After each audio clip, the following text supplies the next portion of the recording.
हरि ओम हरि ओम। तो गुरुर्ब्रह्मा गुरुर्विष्णु गुरुर्देव महेश्वरा गुरुर्साक्षात् परब्रह्म तस्मै श्री गुरुवे नमः। आइए दोस्तों गौर करते हैं फिर से एक नई कहानी की तरफ। देखेंगे इस सेठ के बारे में। बेचारे सेठ ने किस तरह से अपने गरीबी को काटा है। तो आइए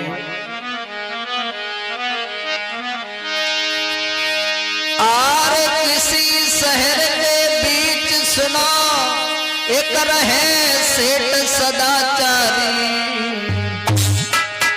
अरे धनवान बहुत था सुनो भाई घर में थी इनकी घरवाली।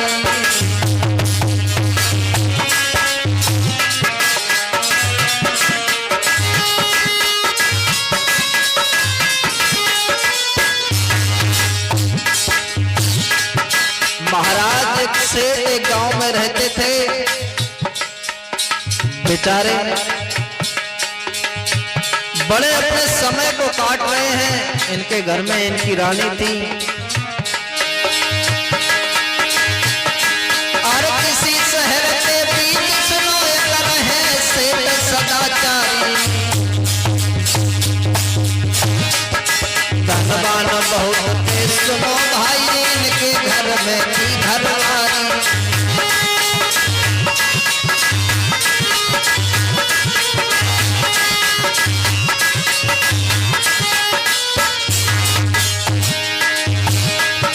घर में एक सुंदर नारी थी आचार विचार पे दुखदाई।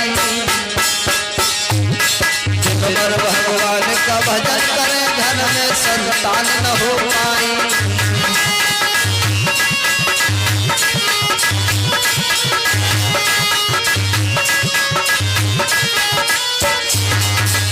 बेचारे से धनवान बहुत थे। इनके घर में एक बहुत सुंदर नारी थी मगर भगवान की ऐसी कृपा थी इनके सब कुछ होते हुए मगर एक संतान नहीं थी। क्या लीला है नारायण की, क्या लीला है नारायण की ना समझ किसी ने पाई है। काऊ की बगिया खिली वही काऊ की है मुरझाई है।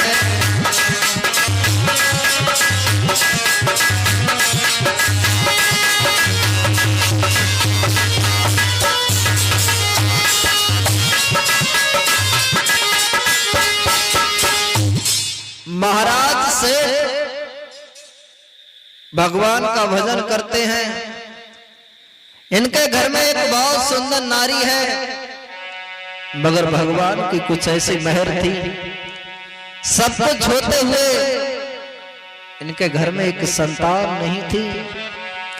इस बात को सेठ सोच सोच कर बहुत दुखी होते हैं। कहते हैं महाराज मेरे घर में सब कुछ होते हुए मगर मेरे एक संतान नहीं है। संतान का दुख इन्हें दिन रात सोने नहीं देता है। जब याद आती है मगर इस सेठ की बात नहीं है। हर इंसान किसी न किसी बात से दुखी है। किसी कभी नहीं लिखा है अरे आज के संसार में अरे कोई न सुखी है। अरे किसी न किसी बात से हर कोई दुखी है।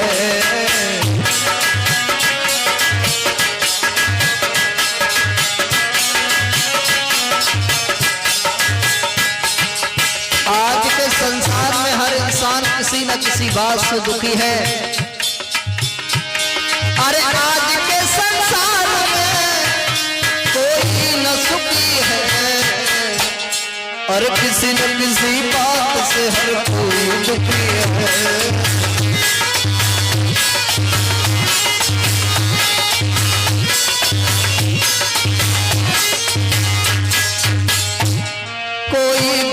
संतान से कोई संतान को, कोई दुखी संतान से कोई संतान को, कोई दुखी अपमान से कोई सम्मान से। हर दुख सहन होगा बड़ा दुख शरीर का, पर भोगता है प्राणी फल अपनी तकदीर का।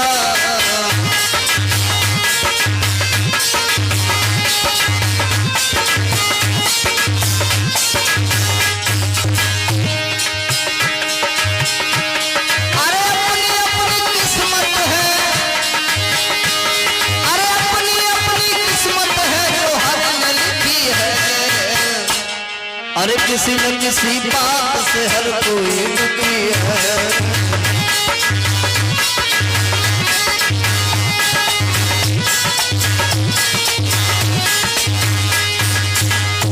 महाराज आज के संसार में हर इंसान किसी न किसी बात से दुखी है।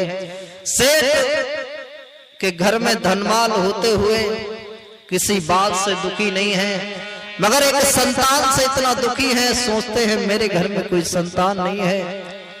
सारे संसार के लोग मुझे ताने मारते हैं, जिस गली से जाते हैं हर इंसान मुझे देखता है।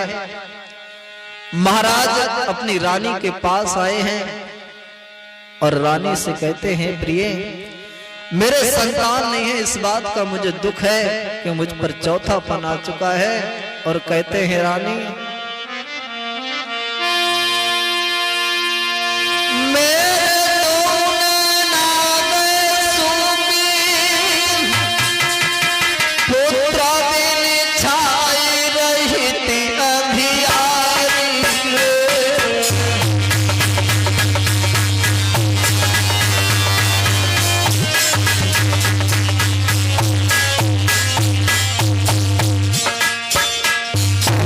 महाराज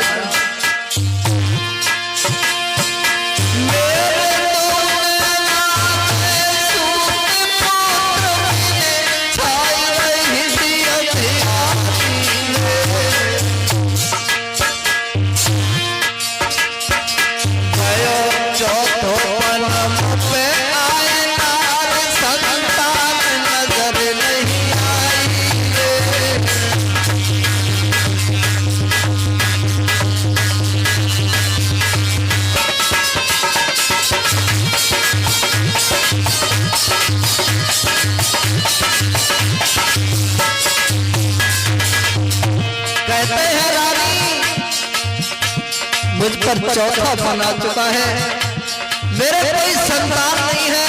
इस बात को मैं सोच सोच कर बहुत दुखी हूँ।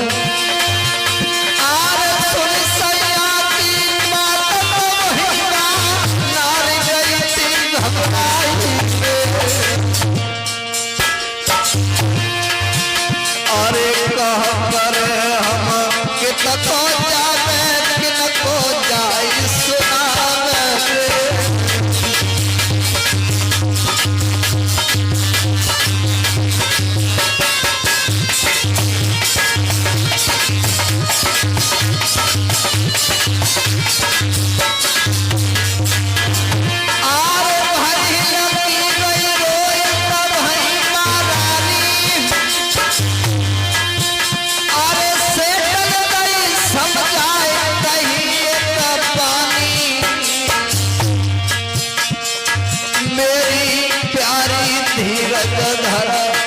संकट सब ही कट जाएंगे।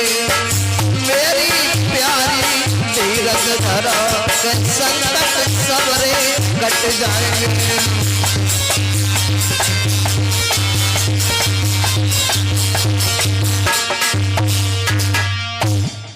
महाराज सेठ कहते हैं, रानी कोई बात नहीं है, ये तो भगवान के हाथ की बात है।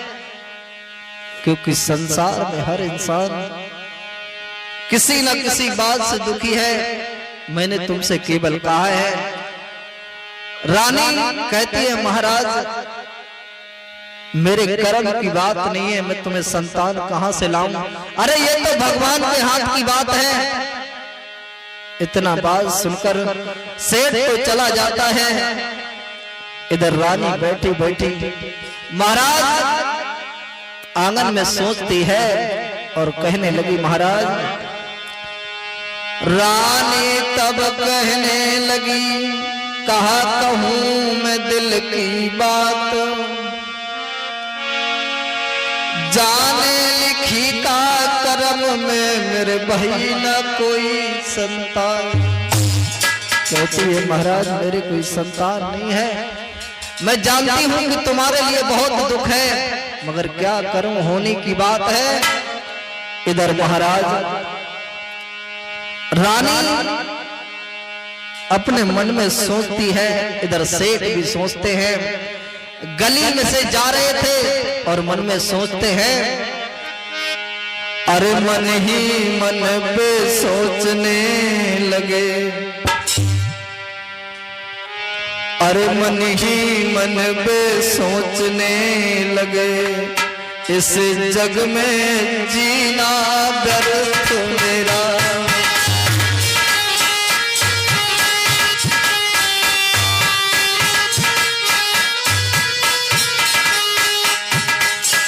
सेठ सोचते हैं, मन ही मन में कहते हैं, मेरे इस जग में जीने से कोई अधिकार नहीं है, क्योंकि मेरे कोई संतान नहीं है। जिधर जाता हूँ उधर लोगों के ताने सुनता हूँ, धनवान तो हूँ मगर संतान के बिना सब कुछ छूना है। मन ही मन पे सोचने लगे, इस जग में जीना व्यर्थ मेरा। संतान न मेरे घर में है, संतान न मेरे घर में है, बिन संतान के रहना व्यर्थ मेरा।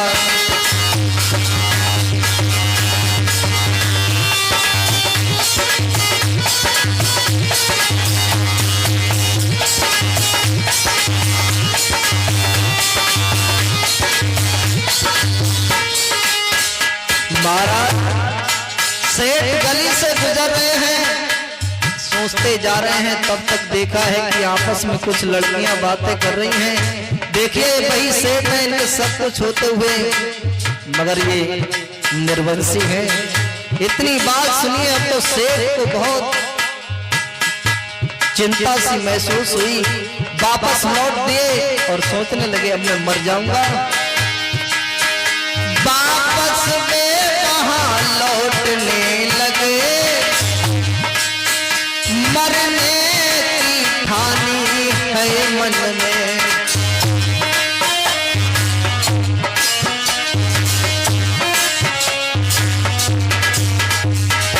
सेठ वहां से लौटे हैं, सोचने लगे अब मैं मर जाऊंगा। वापस में कहां से लौट पड़े, मरने की ठानी है मन में। रास्ते से वे यहाँ जा रहे थे, रास्ते से वे यहाँ जा रहे थे, एक पहुंच गए हैं मंदिर में।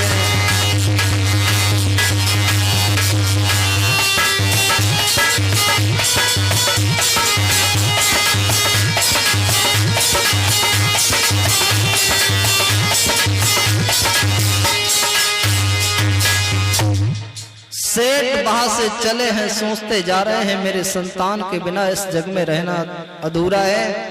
सेठ एक गली से गुजर रहे थे, कुछ लड़कियां बातें कर रही हैं, सेठ निर्वंशी है। सेठ वहां से लौट दिए और रास्ते से गुजर रहे थे, एक मंदिर में आए हैं, भोले बाबा का मंदिर पड़ा है रास्ते में। सोचने लगे, मरने से पहले मैं भोले बाबा के दरबार में जाता हूँ, अगर भोले बाबा मुझे मना कर देंगे तो मैं वहीं पर मर जाऊंगा, लौट कर नहीं आऊंगा। भोले बाबा के पास पहुंचकर कहते हैं, सेठ अरे तुम नाथों के नाथ हो, इस जग में अगर तूने मुझे मनुष्य का जन्म दिया है तो एक संतान क्यों नहीं दी, क्योंकि इस संतान के बिना सारे संसार के लोग मुझे ताने मारते हैं। महाराज हाथ जोड़कर कहते हैं, अरे भोले बाबा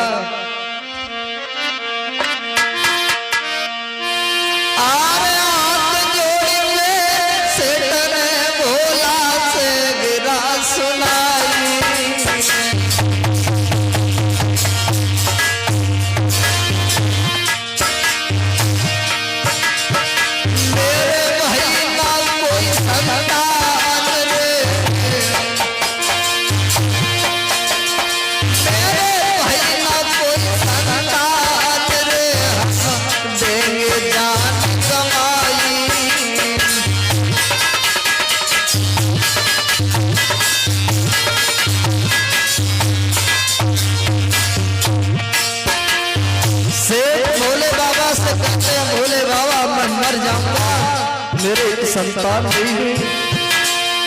महाराज से मरने की ठानी और मंदिर के पुजारी ने सेठ की बात तभी जानी। तब हाथ पकड़ के पुजारी ने हाय सेठ को समझाया। तब हाथ पकड़ के पुजारी ने हाय सेठ को समझाया।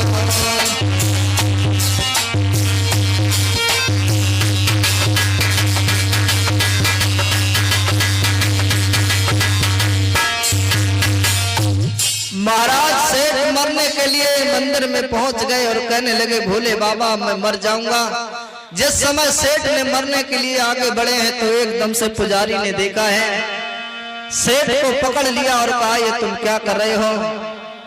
सेठ कहने लगे अरे महाराज, अरे मुझे मर जाने दो क्योंकि मेरे एक संतान नहीं है और बिना संतान के इस जग वाले मुझे रहने नहीं देंगे, संसार वाले रहने नहीं देंगे। तो सेठ से कहने लगा पुजारी, अरे तुम एक संतान के लिए मर रहे हो, तुम्हें ये पता है संतान के किसी का नाम चला है। सेठ को उस पुजारी ने समझाया है। पुजारी लौटकर वापस आया है। इधर महाराज भगवान की कुछ ऐसी कृपा, जिस दिन से सेठ लौट कर आए हैं धीरे धीरे समय बीता है। देखा है सेठ की रानी गर्भवती है। अब तो सेठ मन ही मन में बड़ा मगन है, सोचते हैं प्रभु तुमने तो मेरी सुन ली है। और प्रभु से कहते हैं प्रभु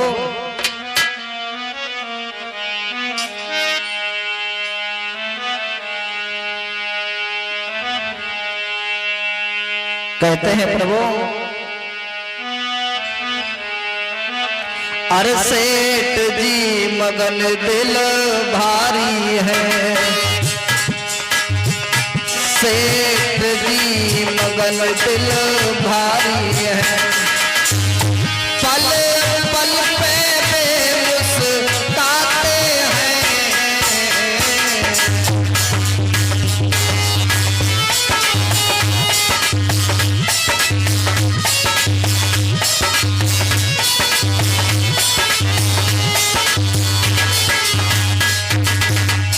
अब तो सेठ बहुत खुश हैं, मन में मुस्कुराते हैं, कहते हैं प्रभु तेरी लीला ने कोई जान नहीं पाया। सेठ जी मगन दिल भारी है। पल पल पर पे मुस्कुराते हैं। हे जग के रखवाले ओ नाथ, हे जग के रखवाले ओ नाथ, किस्मत के खेल निकाले हैं। जग के रखवाले ओ नाथ।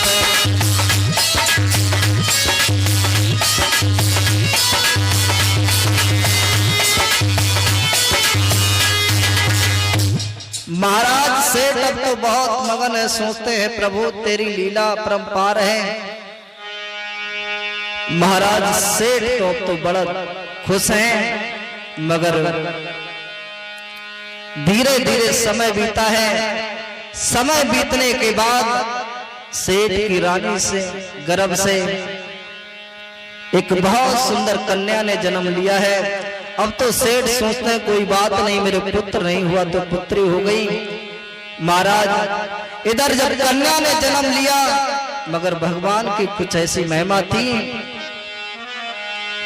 जिस समय कन्या ने जन्म लिया तो उनकी सेठानी खत्म हो जाती है।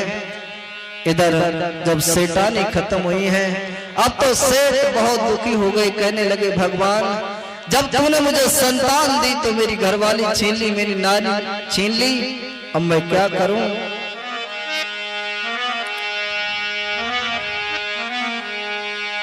अरे छोड़ गई प्राणन प्यारी,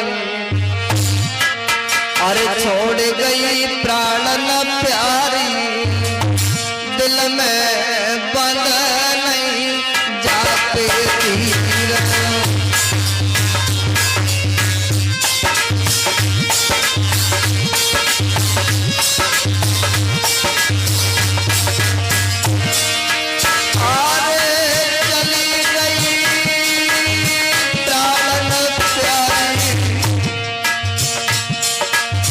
सेठ रोता है,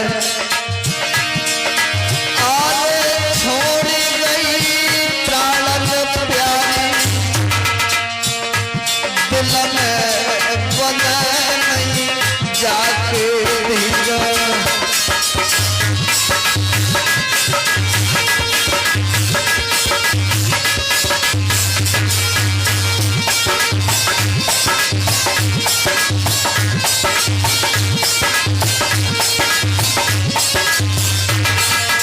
और पता प्रभु प्रभु तेरी महिमा है रे न्यारी, प्रभु तेरी प्रभु तेरी महिमा है रे न्यारी, प्रभु तेरी विपद मुँह पे संकट की रे डारी, विपद मुँह पे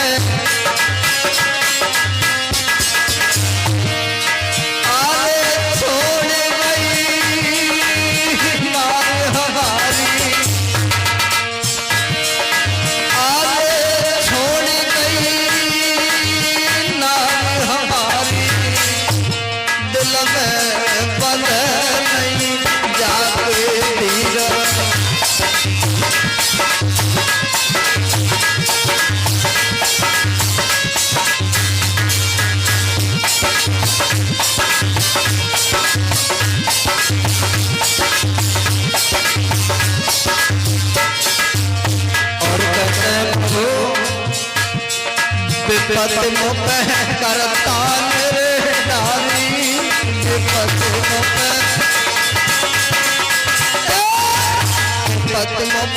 करता रे डारी, विपद मर गई मेरी हाय नारी, मर गई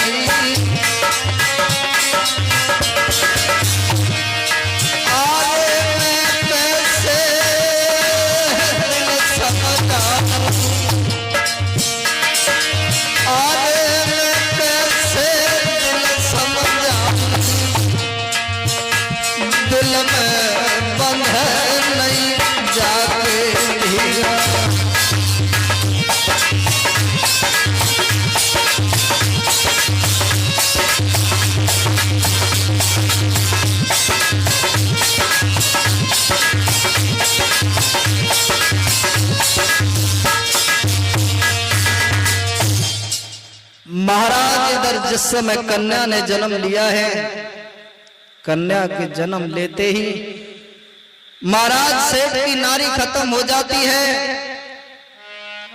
अब तो सेठ बहुत दुखी होता है, कहता प्रभु तू मुझसे कौन से जन्म का बदला ले रहा है, जब तूने मुझे संतान दी है तो मेरी नारी को छीन लिया है। अब तो सेठ बहुत दुखी होता है, बेचारा रोता रहा। इधर धीरे धीरे समय बीता है। बैठे सेठ एक दिन ले नारी को गोद, गाँव के हर नारी तब ही कान लगे कछु और। महाराज सेठ नारी को गोद में ले बैठे हैं। गांव के लोग समझाते हैं, कहते हैं अरे महाराज अब तो तुम्हारी नारी खत्म हो चुकी है, तुम ऐसा करो इसका अंतिम संस्कार करो। ये तो भगवान की महिमा है, भगवान की कुदरत है, पता नहीं किसी को क्या देता है और देकर छीन लेता है। ये तो भगवान की महिमा है, तुम ऐसा करो इनका अंतिम संस्कार करो। महाराज सेठ ने अपनी नारी का अंतिम संस्कार किया है। घर लौट कर आए हैं, सारे दिन बैठे बैठे रोते रहे। उस कन्या को देखते हैं, कहते हैं मैं इसका पालन पोषण कैसे करूंगा। महाराज थोड़े समय बीतने के बाद वो कन्या थोड़ी बड़ी हुई है। इधर महाराज सेठ सोचते हैं, उस कन्या को पालने लगे, थोड़ी बड़ी हुई है। कहने लगे अब तो मैं क्या करूं, बिना नारी के मेरा गुजारा नहीं है, क्योंकि मैं घर में अकेला हूं और इस कन्या की देखभाल कौन करेगा। महाराज थोड़े दिन के बाद और थोड़े दिन के बाद सेठ ने मतो विचारो है,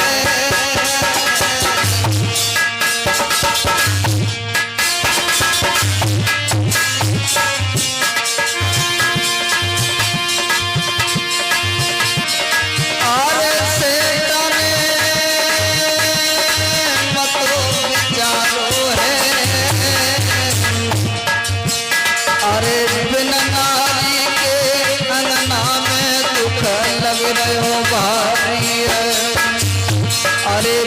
नारी के अंगना में दुख लग रहे भारी है।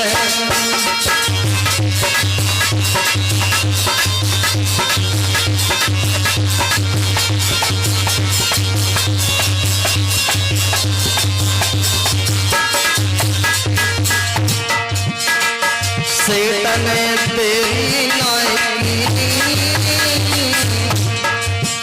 अरे थोड़े दिन के बाद दूसरी शादी कर दी। सेठ ने तेरी नायकी और थोड़े दिन के बाद दूसरी शादी कर ली। के घर में आई नारी है, के घर में आई नारी है और देख के सूरत नारी की वे रहे हर साई है। सेठ जी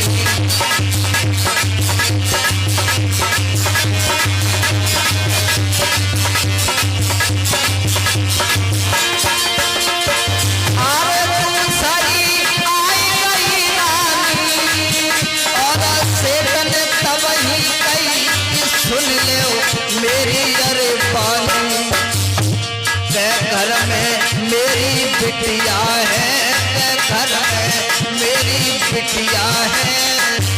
जाति पालन पोषण करो बात एक मेरी सतिया है। नार ने तब ही समझायो रे, नार ने तब ही बतलायो और चिंता करो काहे को रहे हो घबरायो।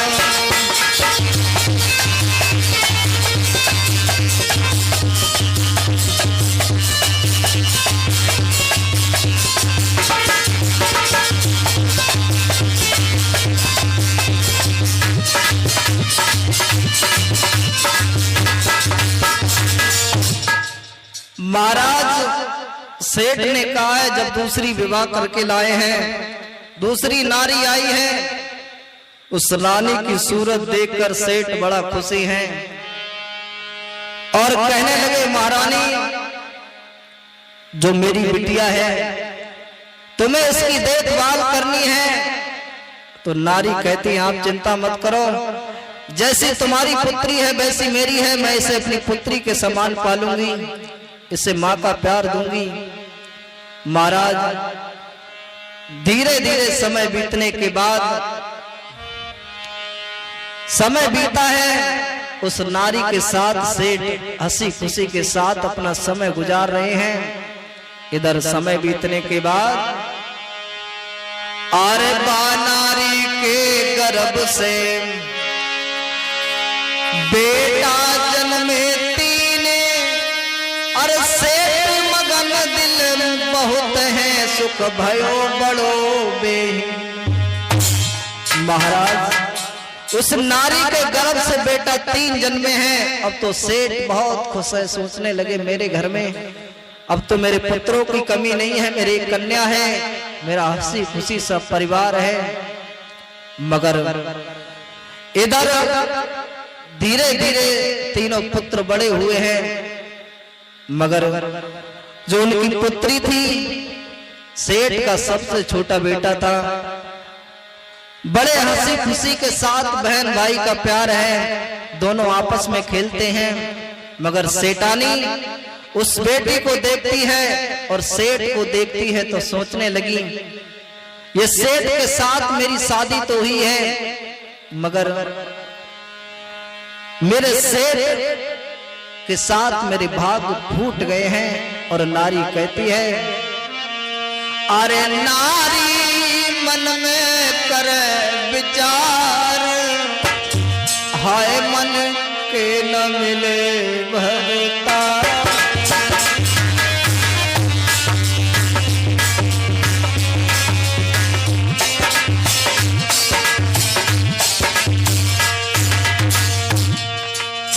समय बीतने के बाद जब पुत्र सयाने हुए हैं, जो सबसे छोटा है और वही बेटी के साथ बहन भाई के रिश्ते से प्यार से खेलते हैं, इधर नारी के मन में विचार आते हैं, अरे नारी पे आवे अधिक विचार, हाय मन के न मिले भरतार।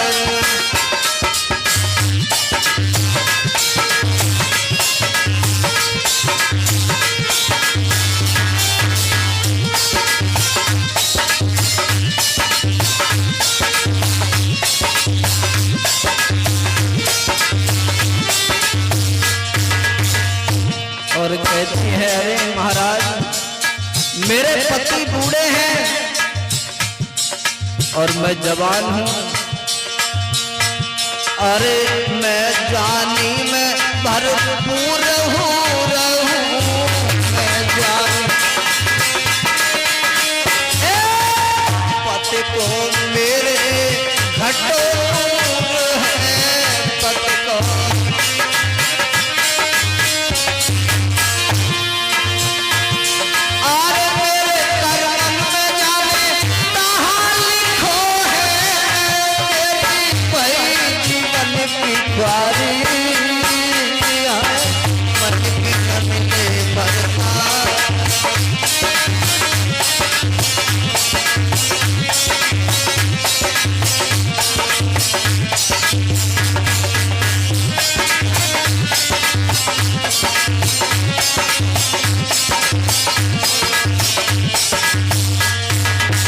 सोचती है, महाराज मेरे पति मेरे मन पे नहीं मिले हैं, नारी के दिल में बहुत अधिक विचार हैं, अरे कहा करूं मैं कहा पहुंच जाऊं,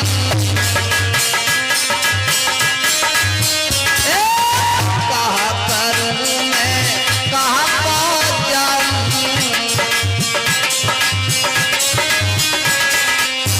किन से मन की व्यथा सुनाऊं, किन से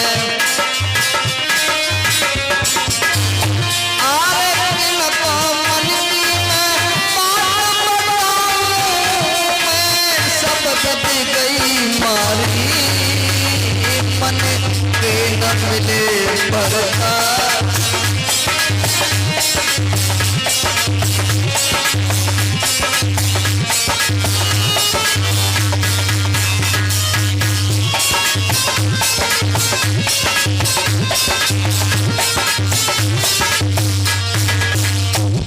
महाराज सेठानी सोचती है, मेरे जीवन की ख्वारी हो गई, मैं इनके साथ जाती हूं तो ऐसा लगता है मेरे पिताजी जा रहे हों। नारी के दिल में बहुत विचार हैं, इधर वो छोटा भाई बहन आपस में प्यार के साथ खेलते हैं, मगर जो दो पुत्र थे उस नारी ने अपने कब्जा में कर लिए हैं और सेठ के पास वो पुत्र नहीं जाते हैं। और जो सबसे छोटा पुत्र था और वो बेटी सेठ की सेवा करती है महाराज। और उस सेठानी के कब्जा में दो पुत्र थे, सेठानी के कहे पर चलते थे, मगर हुआ ऐसा थोड़े दिन के बाद, और थोड़े दिन के बाद सेठ को बढ़ने लगी थी बीमारी।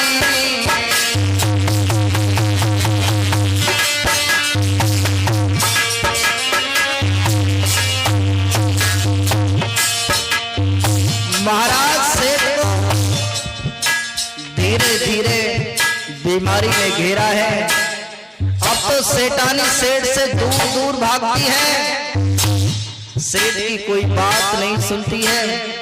और दोनों भाई बहन सेठ की इतनी सेवा करते हैं, मगर वो नारी महाराज के पास भी नहीं जाती है। थोड़े दिन के बाद सेठ को बढ़ने लगी थी बीमारी।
महाराज सेठ बीमार हुए तो वो नारी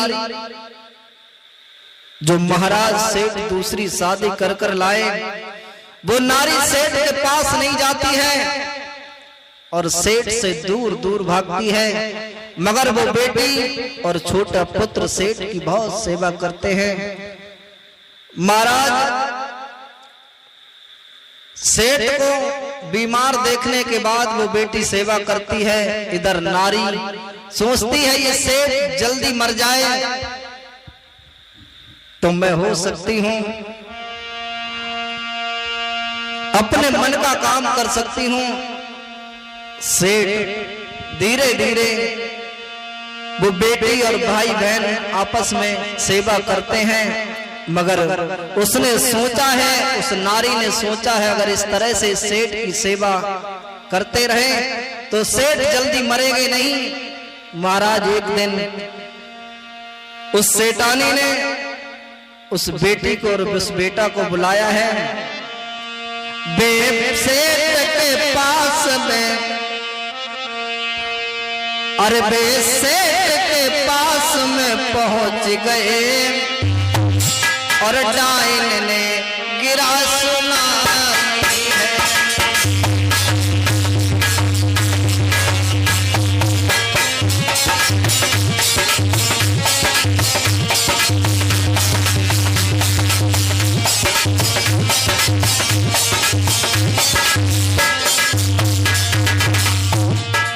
महाराज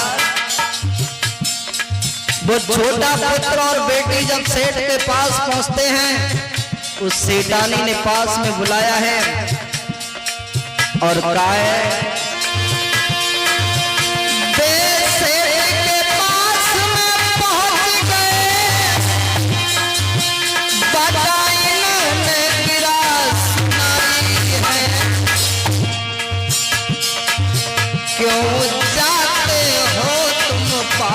इनके मैं रही तुम्हें समझाई है।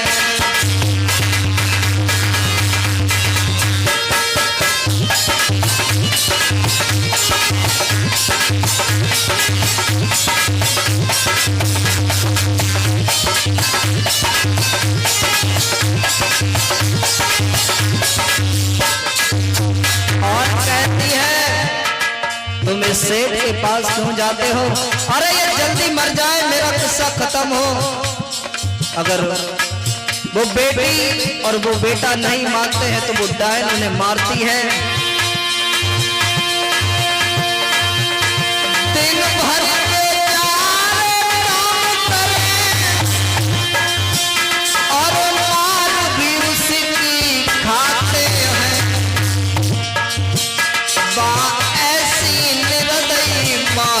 बोली उपाय नेक दया नहीं आती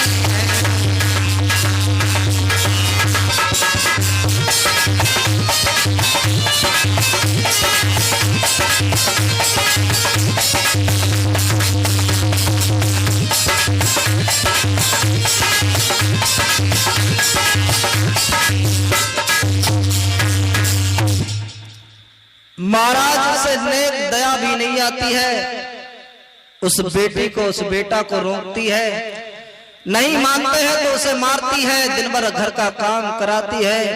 मगर वो भाई बहन छुप छुप के सेठ के पास जाते हैं, सेवा करते हैं। मगर समय बीतने के बाद इधर एक दिन उस छोटे पुत्र ने उस माँ के पास पहुंचे हैं और कहा है, मैया अरे तुम ये अच्छा नहीं कर रही हो, अभी तुम पर जवानी है। क्योंकि जो नारी अपने पति की सेवा नहीं करती है वो हमेशा हमेशा के लिए दुख पाती है, उसे भगवान भी माफ नहीं करता है। और कहने लगा, मैया अरे काहे अधर्म रही कमाई और मैया मोह जाल में पड़ के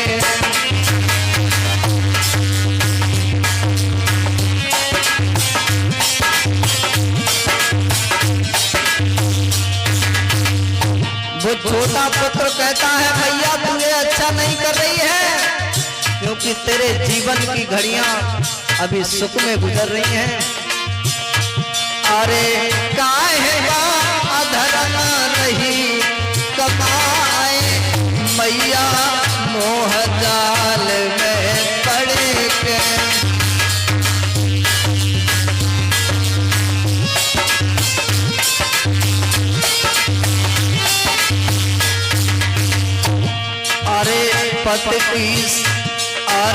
पति की सेवा जो नारी ना करती,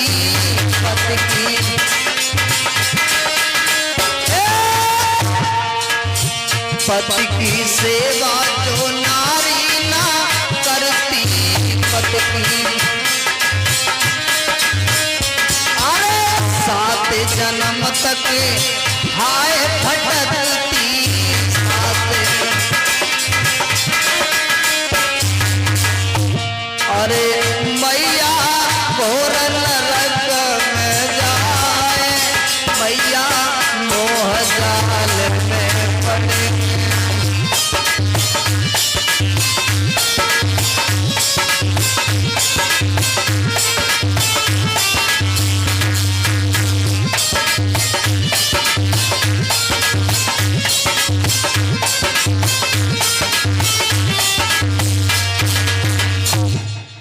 वो छोटा पुत्र कहता है, माँ अभी तुझे कुछ दिखाई नहीं दे रहा है, क्योंकि जब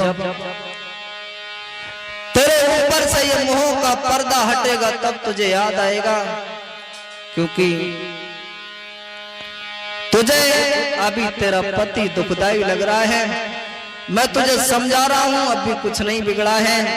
मगर धीरे दिन के बाद समय बीता है, सेठ खत्म हो जाते हैं।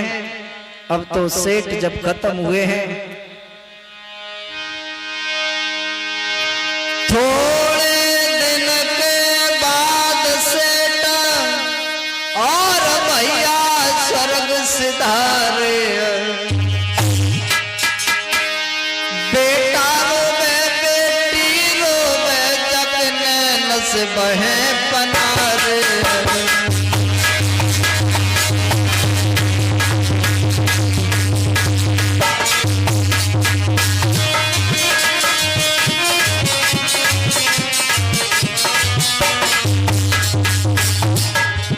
महाराज सेठ धीरे धीरे समय बीतने के बाद खत्म हो जाते हैं।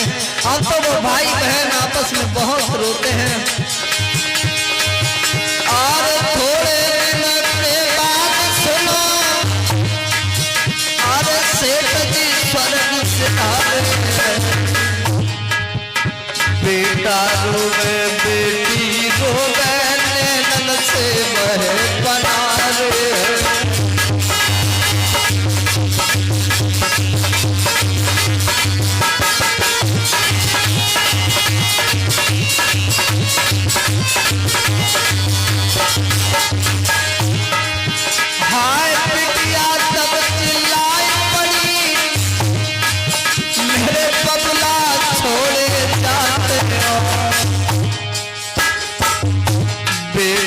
तब डिडक्तार कहीं मेरे बाप कहाँ को जाते हो।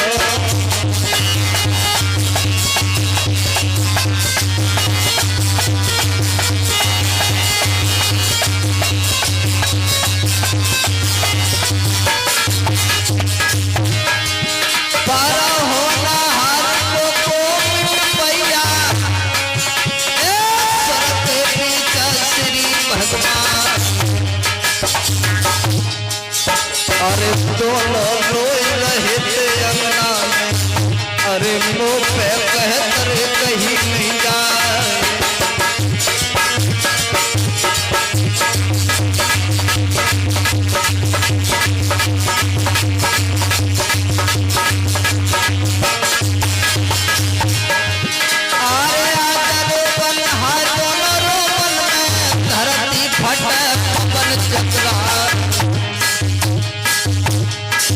अरे कर कर याद हाय बबला की बिटिया धरन गिरी की कहरा।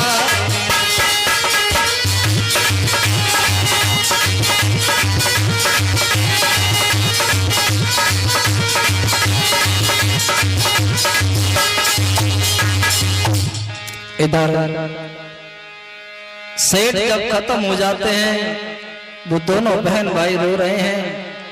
इधर सेठानी सोचती है कि मर गया तो ठीक रहा, क्योंकि मेरे जीवन से घिरा हुआ था, मैं भी इससे बंधन में थी। महाराज सेठ के मरने के बाद वो बहन भाई बहुत बिलखते हैं और कहते हैं पिताजी तुम्हारे बिना इस संसार में मुझे कौन समझेगा, क्योंकि तुम्हारे होते भी मुझे इतने दुख मिलते हैं। और बहन भाई रोते हैं।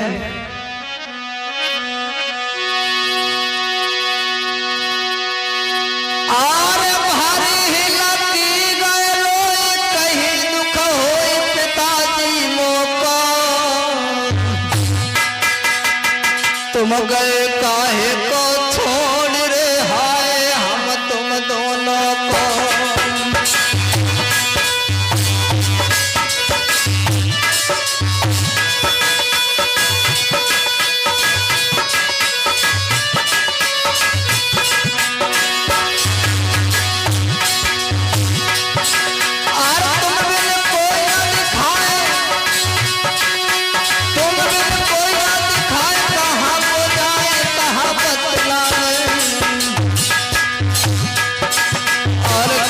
मन की बात रे मैं अपनी हाय सुना दे।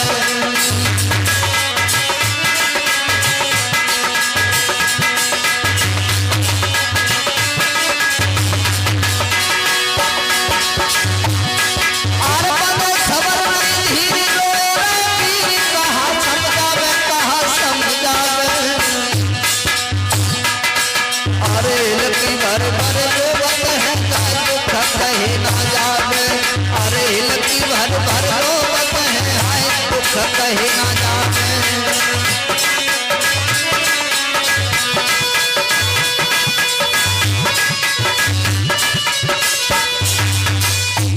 महाराज दोनों बहन भाई सेठ की लाश पर रोते रहे। गांव वालों ने समझाया है, सेठ को अंतिम संस्कार करवाया है, मगर उस नारी ने निकल कर भी नहीं देखा। और सेठ की अंतिम संस्कार करने के बाद वो दोनों बहन भाई आए हैं, एक वृक्ष के नीचे बैठ गए हैं। दोनों भाई रोते रोते वहां पर बेहोश हो जाते हैं। इधर धीरे धीरे शाम हो गई और उस रानी ने महल के किवाड़े बंद कर लिए।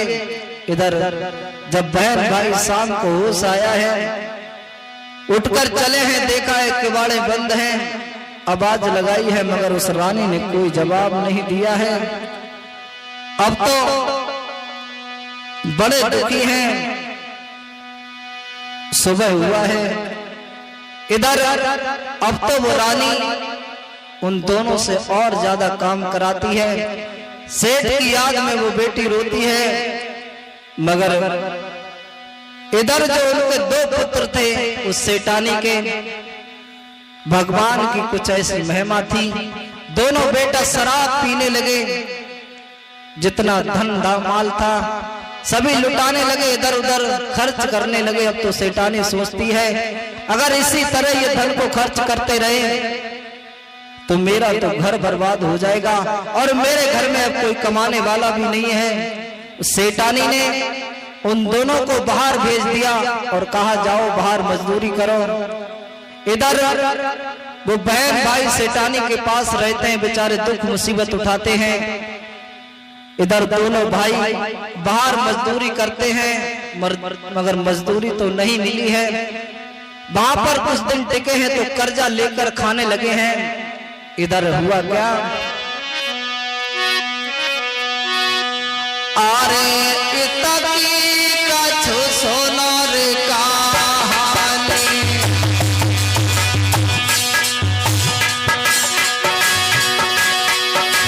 और दुखिया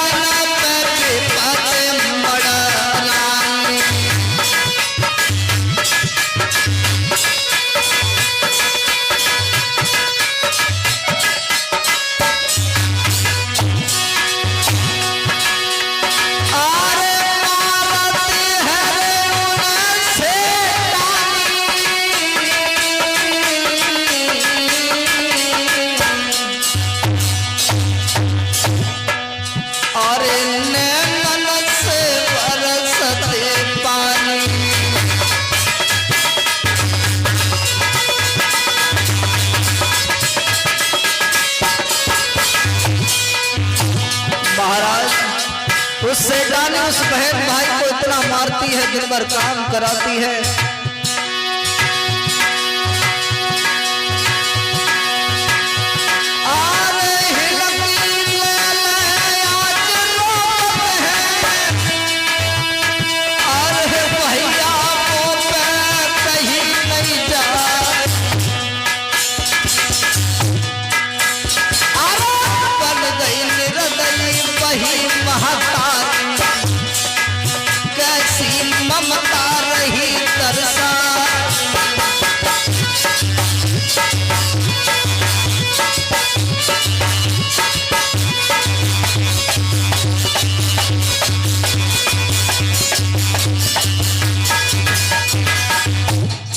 इधर उस बहन भाई को मारती है, खाने को खाना भी नहीं देती है।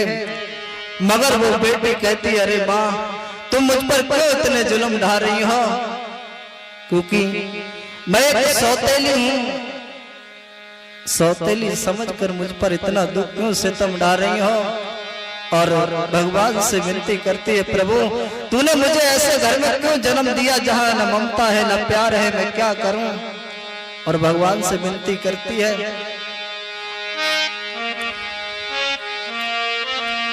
अरे बना के क्यों बिगाड़ा रे, और बिगाड़ा रे नसीबा,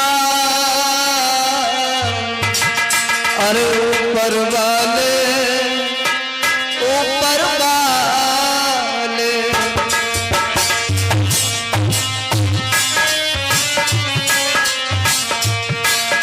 बना के क्यों बिगाड़ा रे नसीबा,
किस्मत में कैसा धोखा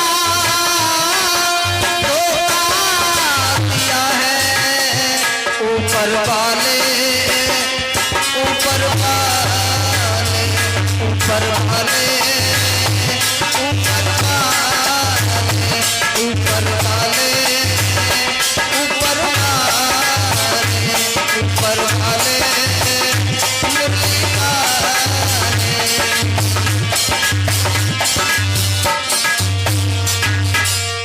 भगवान से कहती है प्रभु जब तुझे ये मंजूर नहीं था तो मुझे इस घर में क्यों भेजा है। मगर वो लड़की रोती है, शैतानी सोचती है मेरे घर में अब खाने के लिए अनाज नहीं है।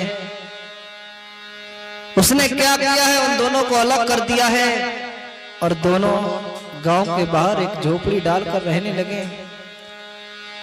इधर भाई कहने लगा अरे बहन मुझे तेरी शादी भी करना है, अब मैं कहां से इतना धन लाऊंगा, ऐसा करो तुम यहां पर रहो और मैं तुम्हें वहीं से पैसे भिजवाता रहूंगा और तुम अपना गुजारा करती रहना। मैं जा रहा हूं बाहर कुछ धन दौलत कमा के लाऊंगा। मगर इधर भाई चला जाता है, वह बहन झोपड़ी में रहती है, अपना गुजारा कर रही है। इधर हुआ क्या,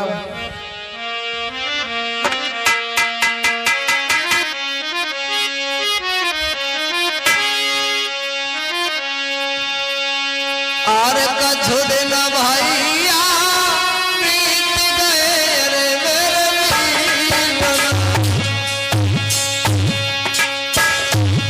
अब सुनाया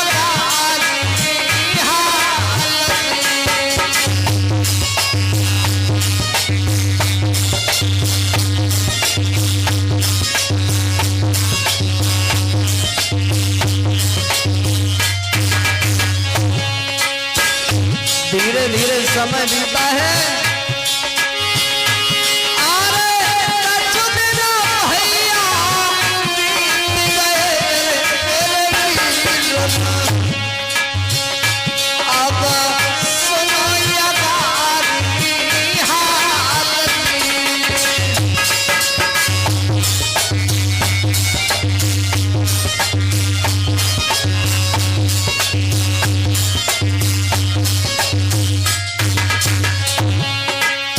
इधर धीरे धीरे समय बीता है।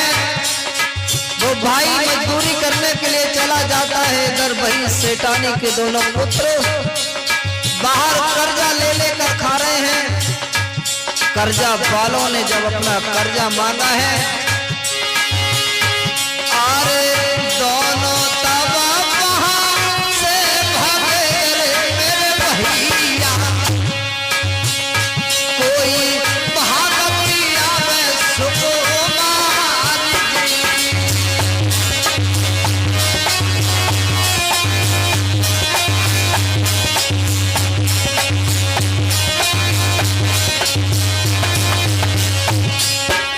इधर वो दोनों भाई भागते हुए आ रहे हैं। कर्जा वालों ने जिस समय कर्जा मांगा है, मगर देने के लिए उनके पास कुछ नहीं था। दोनों कर्जा वाले उनके पीछे हो लिए।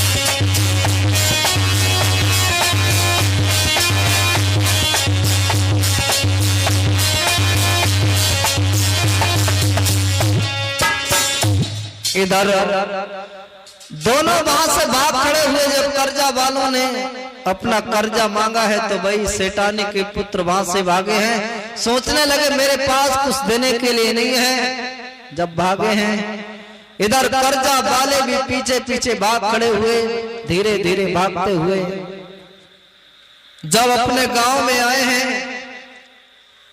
दरवाजे पर आकर आवाज लगाई है महाराज। तो सेठानी ने जब देखा है तो एकदम से सोचने लगी अब तो ये धन दौलत कमा के लाए होंगे। बड़ी खुशी हुई, बैठा लिए हैं,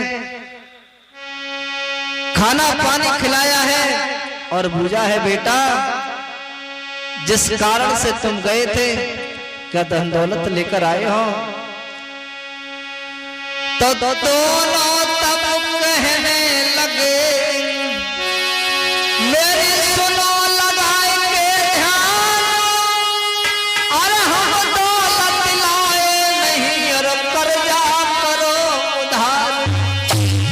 कहने लगे भैया दौलत तो हम कुछ नहीं कमा पाए मगर कर्जा और हो गया और कर्जे वाले मेरे पीछे पड़े हैं।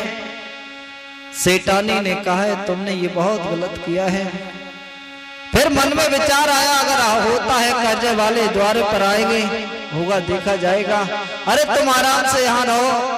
इधर वो बहन उस झोपड़ी में बड़ा आनंद के साथ रह रही है, गुजारा कर रही है। इधर भाई धीरे धीरे समय बीता है।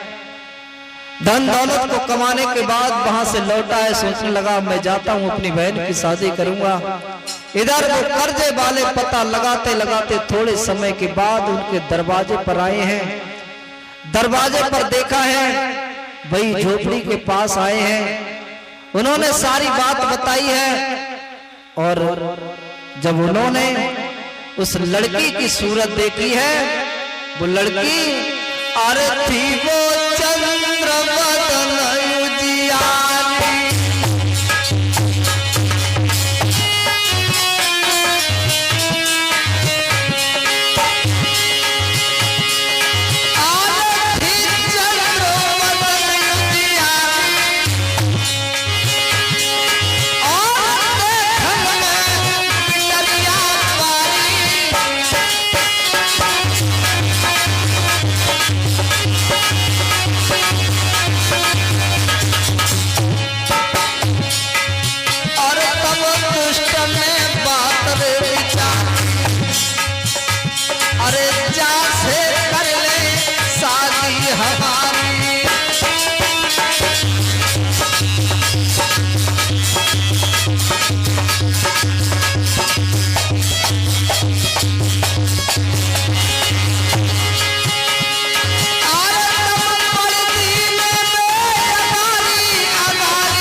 महाराज उन्होंने उस बेटी को देखा है, सोचने लगे ये तो बहुत सुंदर है, ऐसा करो मैं इससे शादी करूंगा।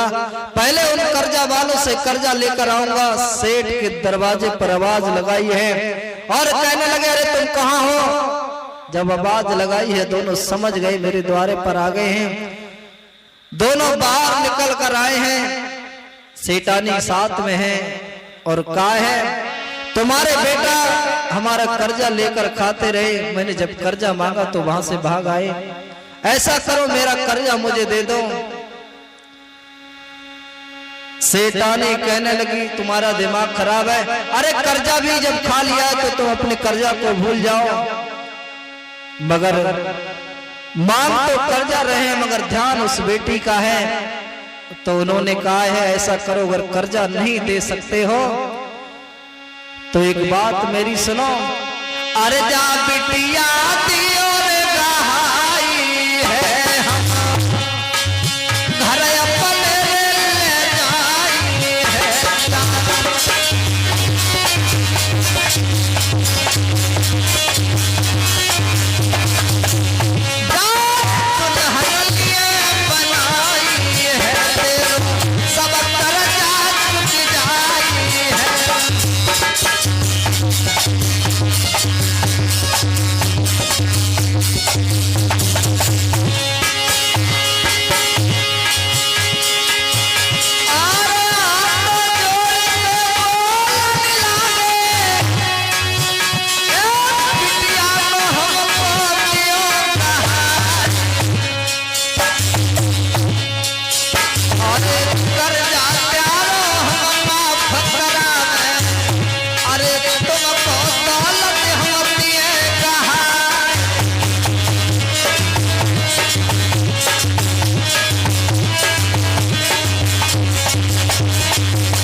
करो, इस बेटी को मुझे दे दो, मैं तुम्हारा कर्जा माफ करता हूँ और तुम्हारे लिए दौलत और भी दे दूंगा।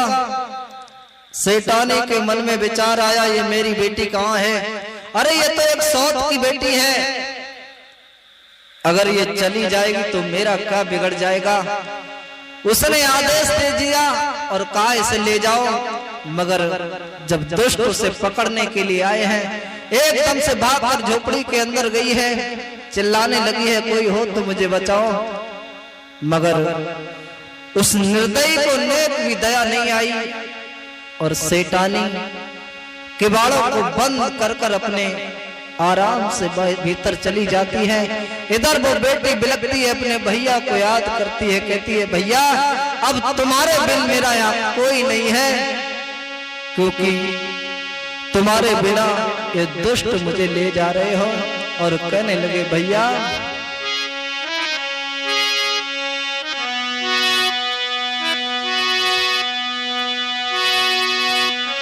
और कहती है भैया अरे कहाँ पे रुके हो ओ मेरे भैया, अरे बहना तुम्हारी लुटी जा रही है।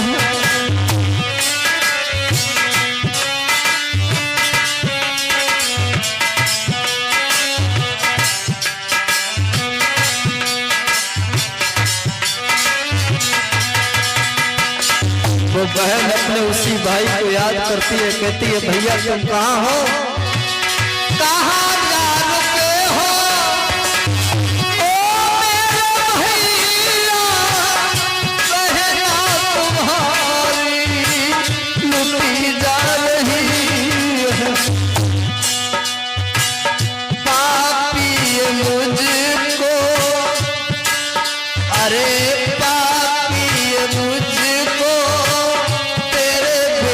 भैया पापी मुझको तेरे बिन भैया, जबरदस्ती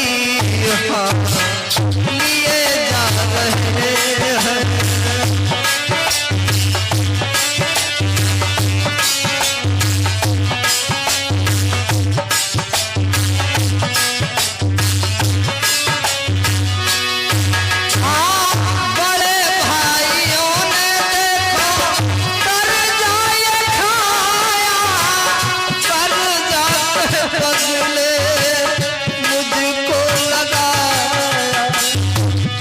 भैया अरे हमारे बड़े भाइयों ने कर्जा लिया है, उस कर्जा के बदले मुझे सौंप दिया है।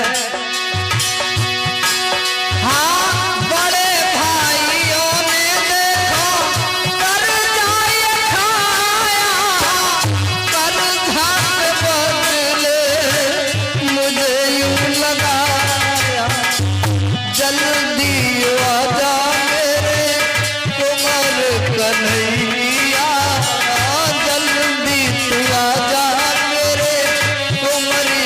कन्हैया बहना तुम्हारी लिए जा रहा है।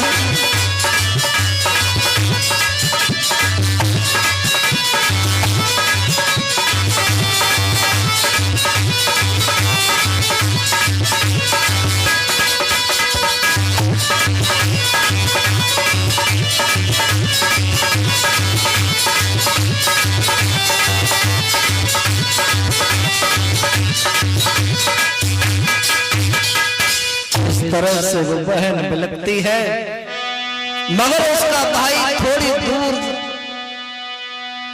जब बहन को वो पकड़े थे, वो पैदल पैदल आ रहा था और उस बहन की आवाज जब उसके कानों में पड़ी है तो एकदम से भाग खड़ा हुआ, सोचने लगा मेरी बहन पर कोई आपत्ति है। और उसने आवाज को सुना है, आर सुन बहन की आवाज रे तब भजो भ्रात तत्कारी।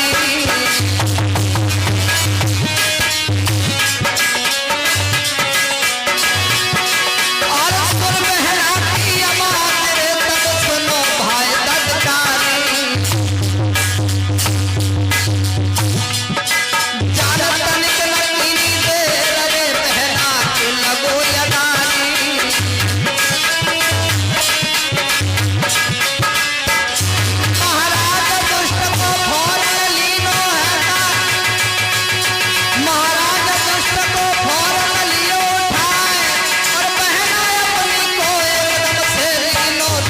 छुटाए। तब हाथ जोड़ के भैया ने गिरा सुनाई है, तब हाथ जोड़ के भैया ने गिरा सुनाई है।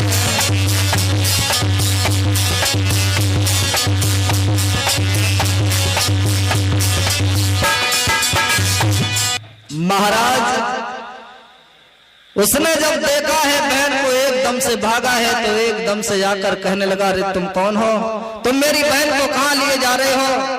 तो सारी बात उन्होंने बताया कि तुम्हारे भाइयों ने कर्जा लिया है और इसके बदले मुझे इसे सौंप दिया है, या तो मेरा कर्जा दिलवा दो या मुझे इसे दे दो। दोनों शराब के नशे में हैं। उस भाई को समझाता है, मगर समझाने पर जब नहीं मानते हैं, जबरदस्ती उस बहन को खींचते हैं। मगर भाई कहने लगा, मैं तुम्हारे हाथ जोड़ रहा हूं, अगर कर्जा उन्होंने लिया है तो मैं तुम्हारा कर्जा मैं लौटाता हूं, क्योंकि मेरी बहन तो हमेशा दुखों से घिरती हुई आई है। और उस भाई ने उन भाइयों का कर्जा दिया है और कर्जा देने के बाद वो वहां से चले जाते हैं और भाई अपनी बहन को उन दुराचारियों से बचाता है। और बहन भैया से कहती है, भैया आज अगर तुम नहीं होते तो मैं कहां को जाती। और भैया से कहती है, भैया अरे मेरे भैया कैसे मैं दिल समझाऊं, तेरे बिन मैं मर जाऊं, छोड़ के जाइए ना तू दे सताऊं।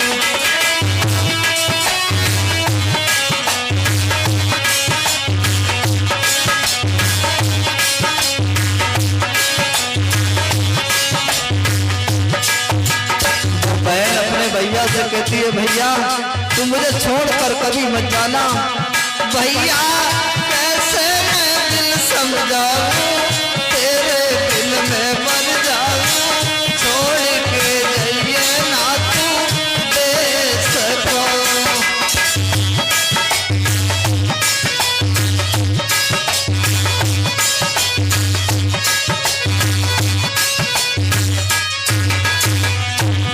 अरे कैसे दिला समझाती मेरे वीरा,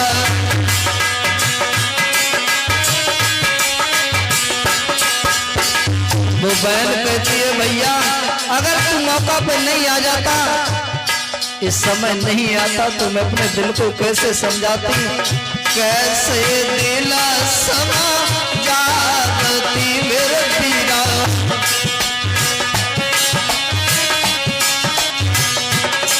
अरे मारे कटारी मारे जाती मेरे वीरा।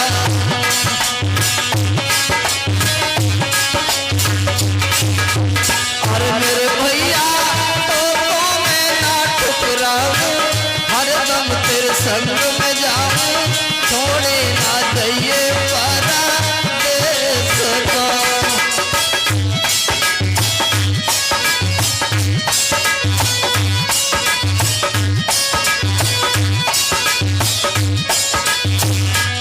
इस तरह से वो भाई अपनी बहन की रक्षा करता है और बहन उसे बड़ा लाड प्यार देती है।